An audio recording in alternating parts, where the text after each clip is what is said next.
Modern physics, modern physics, modern physics ना, modern physics, ठीक है।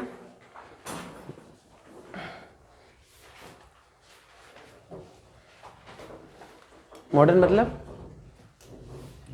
नया, ये फिजिक्स नया है, नए ज़माने का फिजिक्स ना, हमारे ज़माने का फिजिक्स। ये फिजिक्स नया है नहीं, ठीक है, ये बहुत पुराना है, ठीक है। हाँ अच्छा ठीक है। अब कब जैसे मॉडर्न जब आया तो मतलब कब से मॉडर्न आया, कब से मॉडर्न की बात की है? किसके बाद? 1890 बट सर सेमीकंडक्टर्स के इन्वेंशन के बाद। वो तो डायोड आया, मॉडर्न फिजिक्स कब से आया? हाँ, इलेक्ट्रॉन की डिस्कवरी हो गई, इलेक्ट्रॉन कैसे मूव करता है, ये सारी चीज़ें हो गई, तब हमारा मॉडर्न आया। बस इनमें ही इलेक्ट्रॉन की डिस्कवरी हुई, इलेक्ट्रॉन के चलने से करंट आएगा या एटम में रिवॉल्यूशन कैसे होगा, तब हमारा किसकी बात की हम लोग? मॉडर्न की ना। अच्छा ठीक है, क्या क्या चैप्टर है सबसे पहला मॉडर्न में? Dual nature of matter and wave, ठीक। तो सबसे पहले क्या है? Photo electric effect, photo electric effect, ये तो है। फोटो इलेक्ट्रिक इफेक्ट के बाद क्या है? हाँ डुअल नेचर ना, डुअल नेचर या मैटर वेव कह ले ना, डुअल नेचर मैटर वेव कह लो। फिर क्या है? न्यूक्लियर फिजिक्स है। फिर हाँ एटम न्यूक्लियाई हो जाएगा, न्यूक्लियर में न्यूक्लियर, ठीक है, एटम न्यूक्लियाई हो जाएगा। फिर नहीं, फिर एक्सरे है ना, एक्सरे भी थोड़ा सा देखना है, ठीक। उसके बाद क्या है? सेमीकंडक्टर, अरे और भी है भाई। उसके बाद हमारा एटम न्यूक्लियाई हो गया, एक्सरे है, और उसके बाद ये है रेडियो एक्टिविटी, रेडियो एक्टिविटी भी तो है, ठीक है। और रेडियो एक्टिविटी के बाद हम कुछ पढ़ेंगे तो क्या पढ़ेंगे? सेमीकंडक्टर। ये सब ना पूरा सिलेबस होगा, ठीक। अच्छा ठीक है, इतना पढ़ने के बाद हम लोग ये रेडियो एक्टिविटी तो उसमें भी मिलेगा केमिस्ट्री में, और जो हम लोग ये एटम न्यूक्लियाई पढ़ेंगे तो एटॉमिक स्ट्रक्चर पढ़ेंगे ना पूरा, ठीक। एटॉमिक स्ट्रक्चर में पढ़ेंगे तो एटम का साइज़ क्या होता है, एटम की रेडियस क्या होती है, उसका आयनाइजेशन IP क्या होता है, ये सब पढ़ोगे ना केमिस्ट्री में। वही चीज़ यहाँ फिर पढ़ना है, पूरा रिपीट करना है एटॉमिक स्ट्रक्चर में ना, उसका रेडियस स्टडी करना है। और हम लोग को कौन कौन सा मॉडल होता है? रदरफोर्ड अल्फा स्कैटरिंग मॉडल, फिर J.J. थॉमसन, ठीक है, वो तो उससे पहले, और बोर्स मॉडल। और बोर्स मॉडल हमको पढ़ना है तो उसके लिए रेडियस निकालना है, सारी चीज़ें कहानी, रेडियस निकालेंगे, एनर्जी निकालेंगे, वेलोसिटी निकालेंगे ना। कहाँ गया डस्टर? कहाँ गायब हो गया? अभी तो था, देना, ठीक है, ठीक। तो ये सारी चीज़ें हम लोग पढ़ेंगे ना। तो सबसे पहले हम लोग स्टार्ट कहाँ से कर रहे हैं? फोटो इलेक्ट्रिक इफेक्ट से ना। अच्छा, फोटो इलेक्ट्रिक इफेक्ट पढ़ने से पहले देखो, आज बस बेसिक पढ़ना हम लोग को, ठीक है। मैक्सिमम चीज़ें तुम लोग जानते होते भी होगे, ठीक। फोटो इलेक्ट्रिक इफेक्ट में हम लोग किसके बारे में पढ़ेंगे? लाइट, सबसे पहले लाइट के बारे में पढ़ेंगे ना, ठीक है। अच्छा, लाइट अगर पूछे, लाइट क्या है? लाइट क्या है? हाँ, फॉर्म ऑफ एनर्जी, ठीक है। इलेक्ट्रोमैग्नेटिक वेव है या फॉर्म ऑफ एनर्जी है जो प्रोड्यूस सेंसेशन ऑफ साइट करता है, ये सब पढ़े है ना। अच्छा ठीक है, तो अभी तो हम कह रहे हैं लाइट क्या है? इलेक्ट्रोमैग्नेटिक वेव है कि पार्टिकल? दोनों है, हाँ। लेकिन एग्जैक्टली क्या है नहीं पता, ये तो ऐसे ही, जब मान लो अब ठीक लग रहा है, अब रिफ्लेक्शन पढ़ना है तो मान लो रे है, हाँ। फिर अब फोटो इलेक्ट्रिक में मान लो वेव है, ठीक है। जो जहाँ सेट हो जाए, नहीं है, रे में सेट हो जाए तो हाँ वेव हो जाएगा, और नहीं होगा तो पार्टिकल हो जाएगा, ये तो होगा। चलो ठीक है, लाइट हो गया। अच्छा, इलेक्ट्रोमैग्नेटिक वेव वाला वो स्पेक्ट्रम याद है? एक बार रिवाइज कर रहे, पूछ रहे हम, क्या याद बताए थे ट्रिक? रिमेंबर, हाँ, me I am very useful and, क्या एंड नहीं था, एक्साइटिंग गर्ल, ये ना हो गया, ठीक। रिमेंबर से क्या था? रेडियो वेव, मी से माइक्रोवेव, आई से इंफ्रारेड ना, वी से विजिबल, ठीक है, यूजफुल से यूवी, ठीक है, एक्साइटिंग से एक्सरे, फिर गामा, और एट लास्ट क्या? कॉस्मिक, ठीक है। आज ये बेसिक ना। अच्छा, विजिबल में क्या होता है? विबग्योर, कहाँ से? ऊपर से ना, नीचे से, VIBGYOR, है ना। नीचे जाते हैं तो वेवलेंथ घटता है और फ्रीक्वेंसी बढ़ती है। ये सारी चीज ना। वेवलेंथ मतलब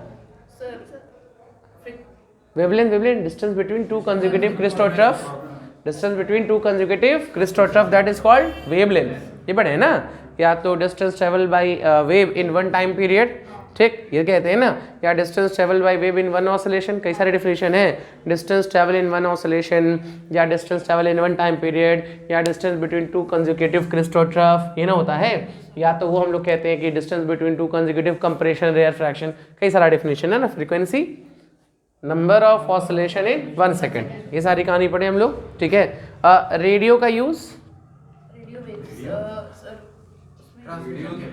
कैसा, ट्रांसमिशन, अरे रेडियो में नाम है रेडियो, है ना, रेडियो में, रेडियो से, अरे हम सब ये सब बताए हैं कि रेडियो का कोई टावर नहीं होता है, रेडियो का सिर्फ एंटीना होता है, ठीक है। जहाँ पे भी हमारा रेडियो स्टेशन होता है, उस रेडियो स्टेशन पे क्या करते हैं, ऑडियो होता है, उस ऑडियो को कन्वर्ट कर देते हैं किस में, रेडियो वेव्स में, है ना। अब रेडियो वेव्स को जब एटमॉस्फेयर में छोड़ देते हैं, ठीक है, कहाँ छोड़ेंगे, तो आइनोस्फीयर में जाके वो रिफ्लेक्ट कर देता है ना, और रिफ्लेक्ट करके दूसरी जगह पहुंच जाता है, तो हमको किसी टावर और की ज़रूरत नहीं है, ठीक है। लेकिन ये है ना कि इसकी एनर्जी बहुत कम होती है, ठीक, एनर्जी बहुत कम होती है तो लॉन्ग डिस्टेंस नहीं जा पाता है, ठीक है। अरे हर एरिया का अपना क्या होता है, रेडियो स्टेशन अलग अलग होता है ना, कि अगर हमारा यहाँ का होगा, मान लो गोरखपुर का है तो अलग होगा, ठीक, देखते नहीं 99.9, हाँ, या 100.1 पे विविध भारती आता है, जैसे है ना, तो सबका फ्रीक्वेंसी मैच कराते रहते हैं कि अभी गोरखपुर का रेडियो स्टेशन चलाओ, ठीक है, और उसके बाद उसको कुछ देर मान लो कार से जा रहे हैं, जैसे क्रॉस करोगे ना उसका उसको मिसमैच होने लगेगा, ठीक है, होते होते गायब हो जाएगा वो चैनल, ठीक है ना, तो उसका रेंज बहुत ज़्यादा नहीं होता है। तो रेडियो वेव का जनरली यूज़ हो गया हमारा ट्रांसमिशन में, यही ना, कैसा लॉन्ग रेंज नहीं होगा, शॉर्ट रेंज, बहुत ज़्यादा नहीं जा सकता है ना। चलो ये रेडियो में यूज़ हो गया, ये रेडियो, ठीक है, रेडियो। फिर माइक्रो ओवन ना, माइक्रो ओवन में क्या करता है ये, कैसे कैसे, अरे बताएंगे सब, हाँ हाँ, जब एटम को एनर्जी मिलती है तो एटम एक्साइट हो जाते हैं, और एटम नहीं, इलेक्ट्रॉन्स एक्साइट होके हायर में जाके फिर वापस आएंगे, और वापस आएंगे तो क्या करेंगे, जितनी एनर्जी वो क्या किए थे, एब्जॉर्ब किए थे, उतनी एनर्जी रिलीज कर देंगे ना, और रिलीज करेंगे किसके फॉर्म में, हीट में, तो माइक्रोवेव हो गया। इंफ्रारेड, रिमोट, यही ना, जितने भी रिमोट होते हैं, ठीक है, वो रिमोट चीज़ें वो सब किस में होती हैं, इंफ्रारेड, ठीक है। नहीं दिखता है लोगों को, कैसे दिखेगा, मोबाइल के कैमरे से ना, टीवी का रिमोट चाहे कोई भी रिमोट, वो सब जलता है, लेकिन हमारी आई जो है कैपेबल नहीं है, ठीक है, हमारी आई कैपेबल नहीं है, तो इंफ्रारेड को हम लोग किससे देखते हैं, कैमरे से ना। कैमरे को ऑन करेंगे, जब रिमोट ले लेना तो कैमरा लेना, तो रिमोट का बटन दबाओ, ठीक है, कैमरा ऑन रखो, ठीक है, रिमोट का बटन दबाओगे तो उसमें जलता हुआ दिखाई देगा, आईफोन में नहीं दिखता है, ठीक है। चलो ये हो गया हमारा इंफ्रा, ठीक है। इंफ्रा के बाद क्या है, विजिबल, विजिबल यही तो लाइट है, विजिबल ही तो लाइट है, हम लोग को ये कुछ नहीं दिखता है, ठीक, हम लोग सिर्फ क्या देख सकते हैं, लाइट, विजिबल ना, नाम में ही दिखाई दे रहा है ना। अच्छा ठीक है, यूवी रेज, सन रेज ना, सन रेज में क्या करती हैं, ये हीट करती हैं, यही ना। एक्सरे, एक्सरे मशीन्स में, ठीक है, कि एक्सरे मशीन जो फोटोग्राफिक प्लेट होता है वो किस कलर का होता है, white, dark white, blue type होता है, ठीक है। और जब उस पर हम लोग जब एक्सरे वो इंसिडेंट करते हैं तो उसका कलर क्या होता है, ब्लैक, हाथ रख देंगे, ठीक है, तो एक्सरे हमारे हड्डियों को पेनिट्रेट नहीं कर पाता है, तो उसका शेडो बन जाता है, बाकी सब ब्लैक हो जाता है, कहीं ब्रेकिंग होती है तो वहाँ पे पेनिट्रेट करके ब्लैक बना देगा, नहीं ना, तो वो एक्सरे हो गया। गामा, कैंसर, उसके सेल्स को जलाने के लिए, है ना, gamma ray highly energetic beam है, ठीक है, हाईली एनर्जेटिक बीम है, तो कैंसर का जो भी सेल होगा उसको बर्न करने के लिए कौन सा यूज करेंगे, गामा। ये कैंसर ट्रीटमेंट में हो जाएगा ना, ठीक है, कैंसर ट्रीटमेंट ना। और कॉस्मिक, क्यों क्यों, हाँ बहुत ज़्यादा एनर्जी है तो लॉन्ग डिस्टेंस ट्रेवल करता है ना, तो हम लोग जब भी एस्ट्रोनॉमिकल फिजिक्स की बात करेंगे, सन रेज या मतलब जैसे किसी प्लैनेट की डिस्कवरी, तो हम लोग किसकी बात करेंगे, कॉस्मिक। और ये हम लोग पढ़े हैं पूरा ना। और अब कोई पूछेगा कि लाइट क्या है, तब लाइट के यहाँ से डिफिनेशन क्या बोलेंगे,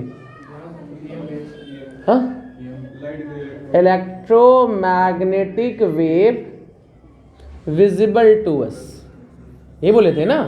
कोई भी ऐसा इलेक्ट्रोमैग्नेटिक वेव जो हमको दिखाई देगा उसी वेव हम लोग क्या कहेंगे, लाइट। नहीं, इन सब में हमको कुछ नहीं दिखता है, ठीक है, कौन दिखता है हमारा, ठीक। अच्छा, सबसे मतलब ये समझ गए ना, देख लो टेम्परेचर पे कौन सा कलर निकलता है, रेड, रेड, ठीक। सबसे पहले किसी चीज को हीट करोगे, ठीक है, सबसे पहले तो एनर्जी इमिट करेगा, वो रेडियो वेव के फॉर्म में इमिट करेगा, हमको नहीं दिखेगा, ठीक। लोहे को गर्म करोगे ना तो गर्म तो होगा, लेकिन उसमें से रेडिएशन निकल रहा होगा, तुमको दिखेगा क्या, नहीं दिखेगा। फिर माइक्रोवेव तभी नहीं दिखेगा, फिर इंफ्रा होगा तब भी नहीं दिखेगा। ये निकलने के बाद विजिबल निकलता है, ठीक। उन विजिबल में से सबसे पहले कौन सा, रेड निकलता है, फिर ऑरेंज, येलो, ब्लू, ग्रीन, ये, और हाई टेम्परेचर पे कौन सा निकलेगा, वॉलेट। और ज्यादा कर जाएंगे तो ये सब निकलेगा। तब तो अगर उसको कैमरा ऑन करके देखे तो दिखेगा कौन, हाँ हाँ बिल्कुल, ठीक है, लेकिन उसमें इंफ्रा निकलना भी चाहिए। अब देख रहे हैं, पता इंतजार में बैठे हैं, इंफ्रा निकल ही नहीं रहा है, ठीक है, देख, और बहुत फास्ट निकला, उसके बाद विजुअल में आ गया तो गड़बड़ हो जाएगा ना, समझ गए।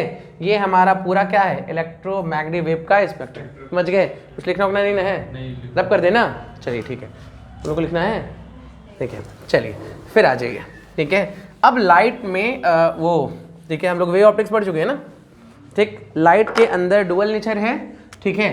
सबसे पहले ये देख लें, लाइट के अंदर एक है हमारा कौन सा नेचर, वेव, ठीक है, और कौन सा नेचर, पार्टिकल नेचर, है ना। अच्छा, वेव नेचर में कौन कौन, पार्टिकल नेचर कौन बताएगा, फोटो इलेक्ट्रिक इफेक्ट, है ना, और हाँ ये इंटरफेरेंस, ठीक है, डिफ्रैक्शन, ये सारी की चीजें हमारी कौन से नेचर बताएंगी, वेव नेचर। ये ना होगा कि लाइट में दो नेचर, और टोटली हम लोग बात कर लेंगे तो कौन सा नेचर, डुअल, ठीक है। अच्छा, लाइट के अंदर डुअल नेचर तो है, ठीक, लेकिन एक टाइम पे दो नेचर नहीं शो करेगा, ठीक है। एक टाइम पे कितने नेचर, एक नेचर। अगर वेव शो कर रहा है तो पार्टिकल नहीं, अब पार्टिकल शो कर रहा है तो वेव नहीं, एक टाइम पे एक ही नेचर आएगा, वेव आएगा या तो पार्टिकल। अच्छा ठीक है, लाइट के नेचर को लेके बहुत सारी प्रॉब्लम है ना। सबसे पहला कौन आया, लाइट के नेचर के को डिफाइन करने के लिए कौन आया, हाँ सबसे पहले न्यूटन, ठीक है, हर जगह आते हैं, ठीक है, न्यूटन, ठीक। क्या कहे न्यूटन,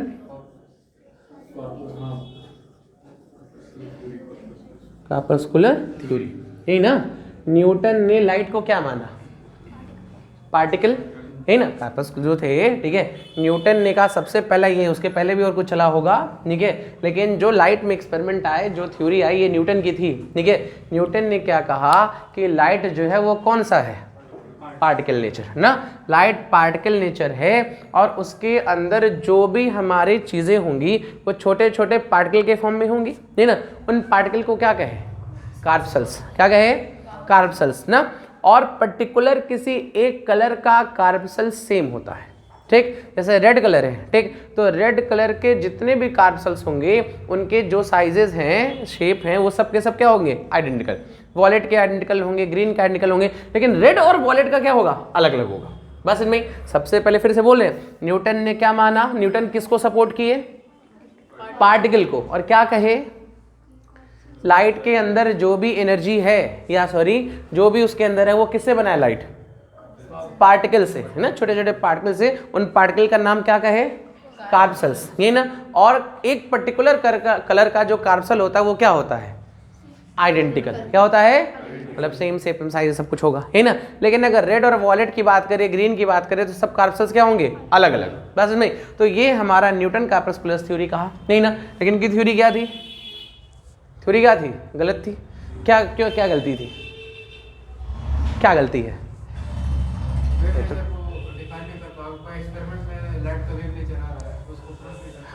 जैसे कोई फिनोमेना एक्सप्लेन नहीं कर पाएंगे, हाँ नहीं कर पाएंगे, इंटरफेरेंस, रिफ्लेक्शन, ये सब हम कहाँ एक्सप्लेन कर पाएंगे ना। इसलिए इनकी थ्योरी क्या है, फेल। मानते थे लोग, ठीक है, बहुत दिन तक मानते थे, ठीक है, बहुत ज़्यादा दिन तक माने, ठीक, क्योंकि वो न्यूटन बहुत वो थे, ठीक है, फेमस, तो उनकी बात हमेशा माना जाता था ना। लेकिन ये थ्योरी क्या थी, गलत थी, ठीक। अच्छा, न्यूटन के बाद कौन आया, अरे हाइगन्स, न्यूटन ना, हाइगन्स, ठीक है। हाइगन्स ने क्या कहा, किसको सपोर्ट किए, अरे वेव, हाइगन्स ने किसको सपोर्ट किया, वेव नेचर को ना, ठीक है। उन्होंने कहा कि लाइट हमारा क्या है, वेव है, ठीक है, लाइट हमारा वेव है और उसमें वो पूरा पढ़े होगे ना Huygens theory of secondary wavelet, नहीं ना, ठीक है देख लोगे, ठीक। हाइगन्स ने ये कहा कि वो वेव है और जो भी हमारी थ्योरी है कि जैसे क्या है, सबसे पहला पॉइंट क्या है इस हाइगन्स वेव का, बताओ बोलो। अरे भाई जो भी लाइट चलेगी, ठीक है, किसके फॉर्म में, वेव फ्रंट के फॉर्म में, ठीक है, कि जो भी हमारे पार्टिकल्स होंगे, ठीक है, किसी एक प्लेन पे जितने भी पार्टिकल प्रेजेंट हैं, ठीक है, या ऐसा कोई भी प्लेन जिसमें जितने भी पार्टिकल हैं सब के सब कैसे फेज में हो, सेम फेज में हो, तो उसको क्या कहते हैं हम लोग, वेव फ्रंट, यही ना।